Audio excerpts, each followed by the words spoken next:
Avec une en option, il a donné cette photo sur son compte Twitter et de deux, au moins 2 ans de plus au pays, Alexis Palisson, 2 ans de plus pour l'Australien Matt Guito, qui lui a posté cette photo sur son compte également. On reconnaît le président Boudjéal qui a l'air ravi lors de la signature avec un excellent français. Je suis très content. En outre 2 ans, j'aime Toulon beaucoup. Merci. Mourad Boudjéal, on l'a vu sur cette photo, qui semble avoir enfin trouvé la bonne formule. En tout cas, les résultats plaident en sa faveur. 7 victoires en 8 matchs de top 14. Regardez, sans compter évidemment le sans faute européen. Un véritable rythme de champion. Philippe Groussard, ont-ils gardé la cadence aujourd'hui encore face à Bayonne ? Comment vous dire, c'est vrai que du côté de Toulon, ça va pas trop mal en ce moment. Les Toulonnais sont sur un bon rythme. Vous parliez d'un rythme de champion. Au coup d'envoi côté Toulonnais, il y avait 2 garçons qui ont déjà été sacrés champions de France. Il s'agit de Maxime Mermoz, associé au centre à Mathieu Bastaro, et Frédéric Michalak, associé à la charnière à Johnny Wilkinson. Des Toulonnais qui vont jouer face au Mistral durant la première période. Le Mistral qui a soufflé assez fort ce soir. Les Toulonnais, les premiers dangereux dans ce début de match avec ce ballon pour Van Nicker pour Stéphane Armitage qui joue avec son frère Dylan Armitage. La fin de passe, crochet intérieur, il est repris à 5 mètres de la ligne, mais le ballon est relevé par Stéphane Armitage, aidé par Joe Van Nicker. Il va marquer le premier essai de ce match après seulement 6 minutes. Il avait déjà marqué un essai le week-end dernier à Cardiff en Coupe d'Europe. Il avait marqué un essai aussi lors de la dernière journée de top 14 à Biarritz. Stéphane Armitage donc marque le premier essai et Toulon mène 7-0 après 6 minutes dans cette rencontre face à Bayonne. Les Toulonnais qui enchaînent, on les retrouve dans les 22 mètres de Bayonne avec Johnny Wilkinson, la passe au pied pour Vincent Martin, le 1 contre 1 à jouer pour l'ailier toulonnais, mais ça fonctionne pas très bien. Il réussit à passer les bras pour Bakis Bota et là à 2 mètres de la ligne, je connais pas grand monde qui puisse arrêter le Sud-Africain. Deuxième essai pour Toulon, après 12 minutes, les Toulonnais mènent déjà 14-0 face à Bayonne. Johnny Wilkinson va rajouter une pénalité pour porter le score à 17-0, on a passé la demi-heure de jeu. Toulon enchaîne avec un ballon ici pour Maxime Mermoz. Mermoz qui est repris juste devant les 22 mètres de Bayonne. Le ballon sort rapidement, relevé par Fernandez Lobé qui trouve Stéphane Armitage une nouvelle fois pour son 2e essai dans ce match. Le 3e pour les Toulonnais qui mènent 24-0. Stéphane Armitage qui marque là son 4e essai en top 14. C'est le meilleur marqueur toulonnais à égalité avec Matt Guito. 24-0 c'est le score à la pause sous les yeux de Sylvain Marconnet, venu dans la région parce que demain il va courir le 20 km entre Marseille et Cassis. À la mi-temps, Bernard Laporte a fixé un objectif à ses joueurs, passer la barre des 52 points. On retrouve les Toulonnais dès l'entame de cette seconde période à l'attaque avec cette superbe combinaison. Retour intérieur sur Dylan Armitage. Armitage qui trouve Vincent Martin. Vincent Martin qui va aplatir le 4e essai des Toulonnais dans cette rencontre. Le score monte alors à 31-0. Après 2 minutes seulement dans cette seconde période. 3 minutes plus tard, les Toulonnais encore à l'attaque avec Michalak.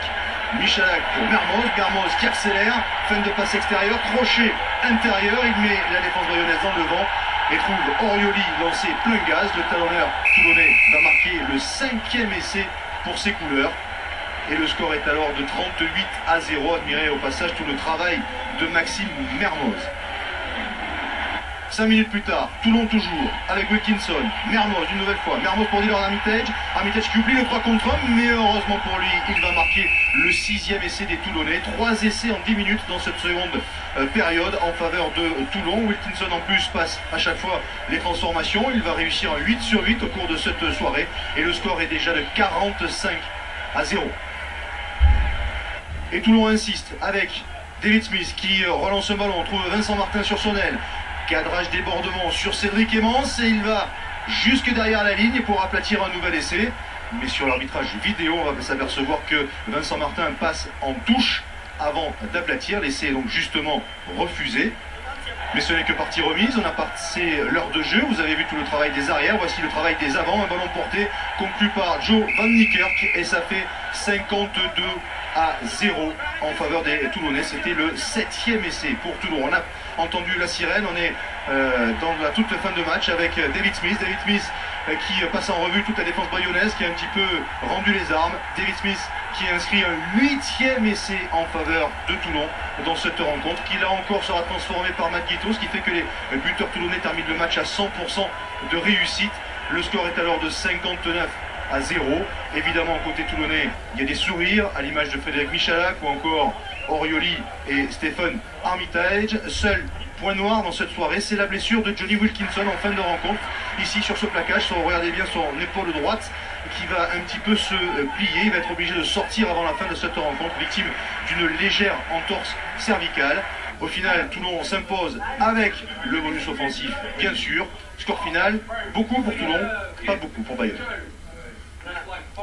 Ah, c'est sévère pour les Bayonnais pour plusieurs raisons, parce que le score évidemment est important, parce que c'est la première fois qu'une équipe n'inscrit pas le moindre point dans un match depuis le coup d'envoi de cette saison, et parce que c'est le plus gros écart au score d'un match de championnat depuis le début de l'année. C'est dur pour Bayonne, ça roule en tout cas pour Toulon. Philippe Groussard, on parlait de cadence infernale.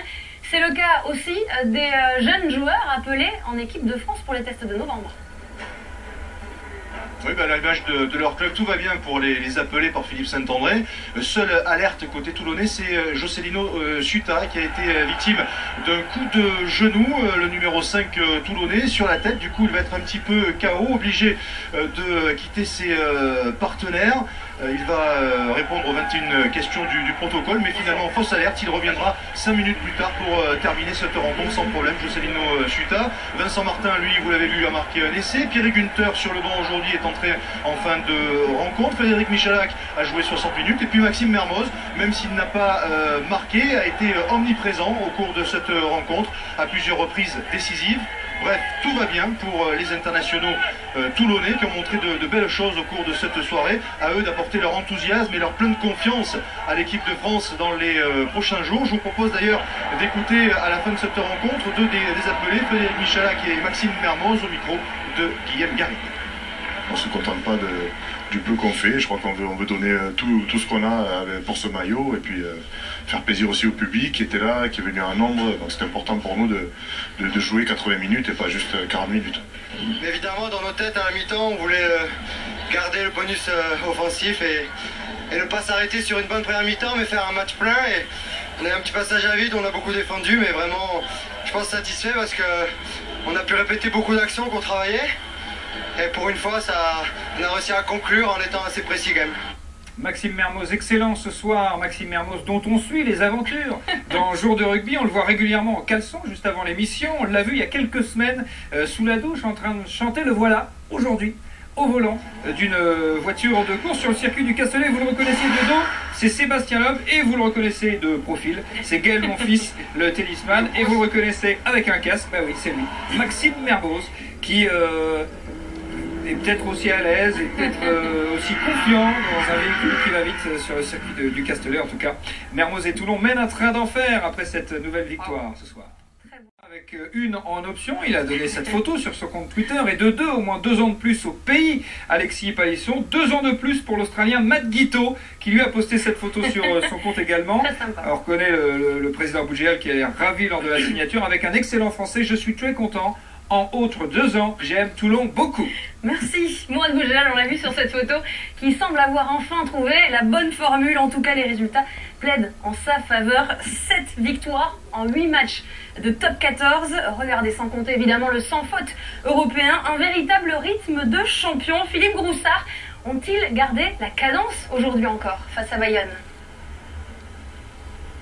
Comment vous dire, c'est vrai que du côté de Toulon, ça va pas trop mal en ce moment. Les Toulonnais sont sur un bon rythme. Vous parliez d'un rythme de champion. Au coup d'envoi côté Toulonnais, il y avait 2 garçons qui ont déjà été sacrés champions de France. Il s'agit de Maxime Mermoz, associé au centre à Mathieu Bastaro, et Frédéric Michalak, associé à la charnière à Johnny Wilkinson. Des Toulonnais qui vont jouer face au Mistral durant la première période. Le Mistral qui a soufflé assez fort ce soir. Les Toulonnais, les premiers dangereux dans ce début de match, avec ce ballon pour Van Nicker pour Stéphane Armitage qui joue avec son frère Dylan Armitage. La fin de passe, crochet intérieur, il est repris à 5 mètres de la ligne, mais le ballon est relevé par Stéphane Armitage, aidé par Jovan Nicker.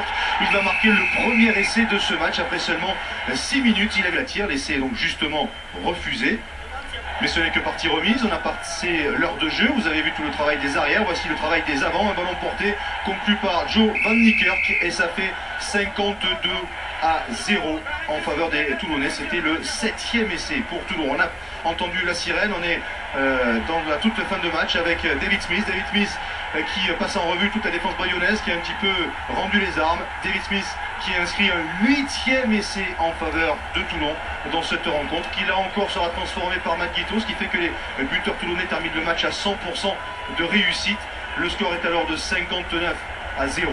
Évidemment, côté toulonnais, il y a des sourires, à l'image de Frédéric Michalak ou encore Orioli et Stéphane Armitage. Seul point noir dans cette soirée, c'est la blessure de Johnny Wilkinson en fin de rencontre.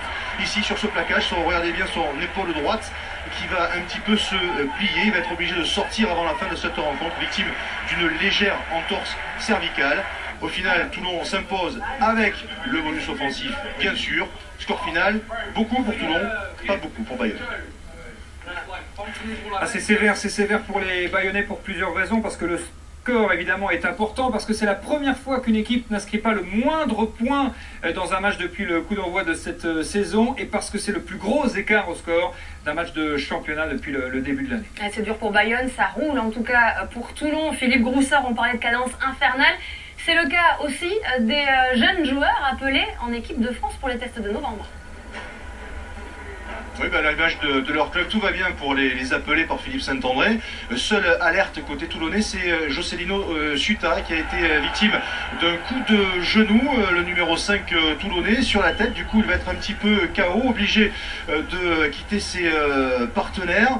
Il va répondre aux 21 questions du protocole, mais finalement, fausse alerte, il reviendra 5 minutes plus tard pour terminer cette rencontre sans problème. Jocelino Suta. Vincent Martin, lui, vous l'avez vu, a marqué un essai. Pierre Gunther sur le banc aujourd'hui est entré en fin de rencontre. Frédéric Michalak a joué 60 minutes. Et puis Maxime Mermoz, même s'il n'a pas marqué, a été omniprésent au cours de cette rencontre, à plusieurs reprises décisives.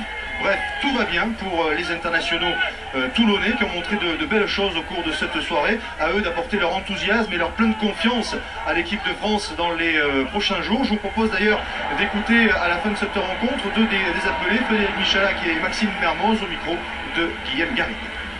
On ne se contente pas du peu qu'on fait. Je crois qu'on veut donner tout ce qu'on a pour ce maillot et puis faire plaisir aux... De combinaison, retour intérieur sur Dylan Armitage.